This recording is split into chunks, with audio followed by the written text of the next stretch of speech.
Shalom saudara-saudara, saat teduh kita hari ini dari Mazmur nomor 17 dan Mazmur nomor 18.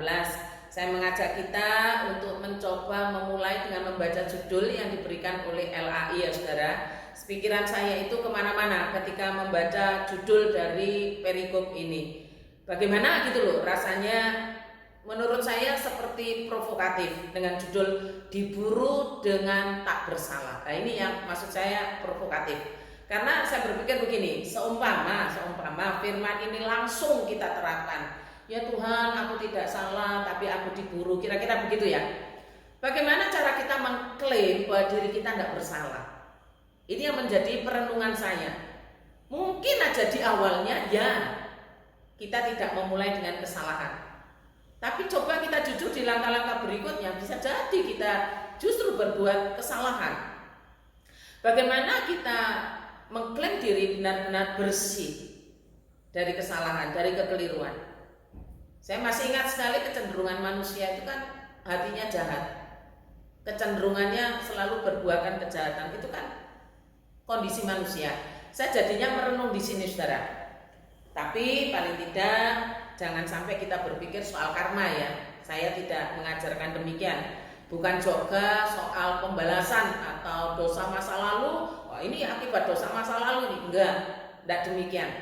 Kalaupun diburu dengan tidak bersalah, memang ada waktu di mana kita mengalami kondisi seperti itu, mengalami keadaan seperti itu. Dan kita yang kondisi seperti itu disebut dengan pengalaman-pengalaman yang buruk, pengalaman-pengalaman yang tidak menyenangkan. Saya ambil contoh begini saudara, perenungan yang saya sebut dengan provokatif tadi. Misalnya begini, saudara jalan gitulah ya, jalan dalam kerumunan jalan. Tiba-tiba saudara itu ditampar orang dengan tiba-tiba. Lalu saudara marah, saudara bales. Kalau ditanya, salah enggak? Ya enggak, kan bukan saya yang mulai. Betul, tapi itu salah. Kenapa? Saudara juga memukul, ada bekasnya juga. Bukan karena saya ditampar dulu, lalu saya menampar balik, berarti saya tidak salah. Enggak juga, tidak demikian saudara. Walaupun itu respon kita dengan menampar itu tetap salah sebenarnya. Karena apa? Meninggalkan bekas. Nah saudara, ini yang menjadi perenungan saya ketika membaca Mazmur 17 dan 18 ini dengan diberikan judul diburu dengan tidak bersalah. Sekarang mari kita mulai membaca firman ini supaya paling tidak apa sih yang kita dapatkan, apa yang mau Tuhan katakan kepada kita hari ini dengan persoalan-persoalan hidup itu kan yang rasanya tidak ada intinya. Ya saudara, mari kita baca. Tetapi aku akan memandang engkau, sebab aku tidak bersalah. Pada waktu aku bangun, kehadiranmu membuat hatiku gembira. Memang pemazmur mengakui dirinya tidak bersalah. Pada waktu aku bangun, kehadiranmu membuat hatiku gembira. Nah, ini rahasianya di situ. Ini soal relasi dengan Allah. Bangun, tetapi hatinya gembira karena Allahnya. Terjemahan lainnya begini. Namun bagiku yang memuaskan aku bukanlah kekayaan, melainkan kesempatan untuk memandang engkau dan keyakinan bahwa hubungan kita baik. Ada satu pengakuan dalam hidup ini yang penting itu relasi dengan Allah. Barangkali semua boleh hilang kalau memang Tuhan mau hilangkan, ingat kisah Ayub. Tapi relasi dengan Allah itu tetap. Nah ini puas, dikatakan puas seperti itu. Kemudian terjemahan yang lain berkata begini. Dan apabila aku terbangun di sorga, maka sempurnalah kepuasanku karena aku akan berhadapan muka dengan engkau.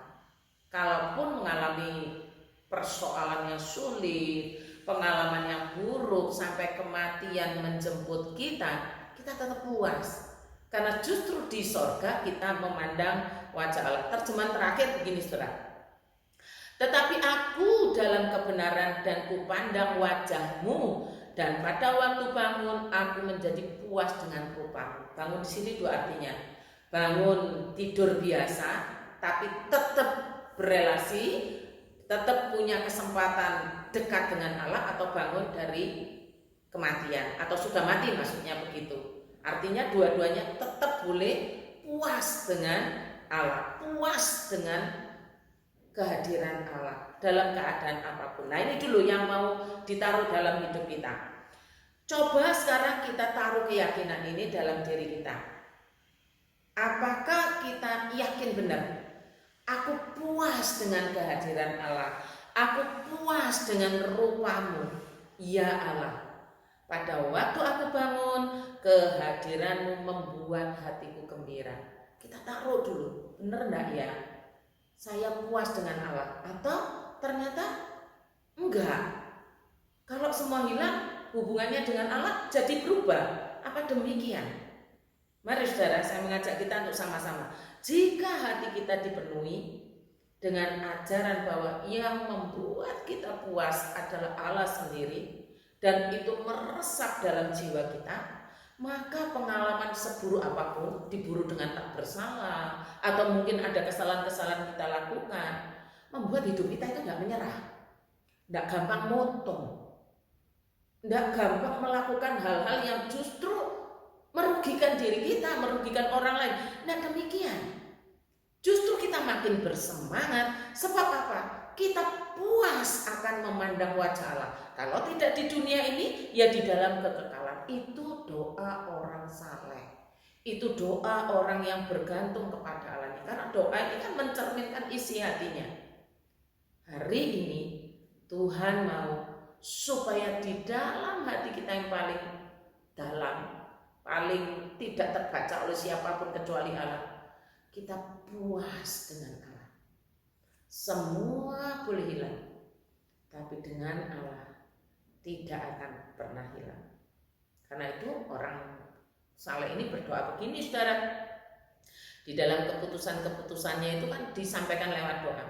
Bangunlah Tuhan, hadapilah mereka, rebahkanlah mereka, luputkanlah aku dengan pedangmu, pedangnya Tuhan, daripada pedangnya orang fasik.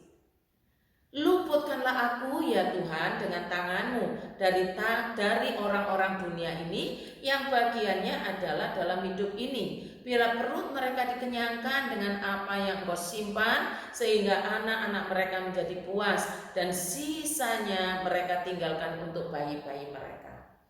Puas dengan Allah, baik dalam hidup ini apalagi dalam hidup yang akan datang. Semua bisa hilang. Semua pencapaian kita bisa runtuh seketika. Saya tidak mendoakan demikian, tapi mari kita taruh, kita puas dengan Allah. Kalau kita puas dengan Allah, kita mensyukuri apa yang Tuhan kasih, suami atau istri atau anak-anak atau pekerjaan atau apapun itu, kerjakan karena kita puas dengan Allah. Orang yang puas dengan Allah, dia tidak akan melanggar apa yang Tuhan katakan dalam firman-Nya. Kiranya Tuhan memberkati dan menolong kita semua. Selamat ulang tahun untuk Loso Evelyn Budiman, Ibu Evelyn Budiman. Kiranya Allah memberkatimu dengan hati yang teguh akan firman-Nya. Mari kita berdoa. Ya Allah, kasihanilah kami, karuniakanlah firman-Mu dalam hati kami, agar berakar kuat sehingga mempengaruhi keputusan-keputusan kami. Berkatilah jemaat-Mu dengan firman-Mu. Mendoakan untuk Ibu Evelyn Budiman yang hari ini berulang tahun. Kiranya Allah terus-menerus meneguhkan firman-Mu dalam hidupnya dan memakainya sebagai alat kerajaan-Mu. Terima kasih Tuhan, dalam nama Tuhan Yesus kami berdoa. Amin.